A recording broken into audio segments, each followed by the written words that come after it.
পরে আমারে কইছে যে আমি মা পায়েল ধর এটা তুই রাখ বুতু এটা তুই রাখ জায়গা ভালো থাকিস তোরা। আচ্ছা এই দেখ ভূতু আমার টাকাটা কিরকম রেডিশ আর তোরটা হোয়াইট এটা আমারে দে, আমারটা তুই নে।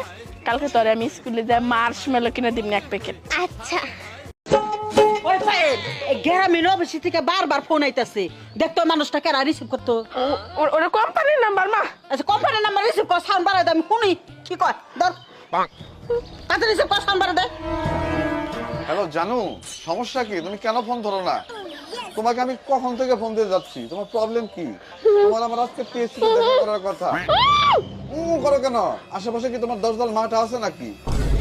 ওরম জাদি মিয়া শাড়ি কাপড় এ ভাই শাড়ি কত করে? 150। এ মিছা কত কোন কালকে না আপনার থেকে শাড়ি নিলাম 250 টাকা কইরা। আপনি মিছে কথা বলেন কি? আমি তো ব্যবসায় দিলাম আজকে থেকে। মা এই যে দেখো মামা আমাকে 3 বোনের 500 টাকা দিছে। তোর ওই মামা আমারে ঠগায় আমার 20 লাখ টাকা সম্পত্তি মাইরা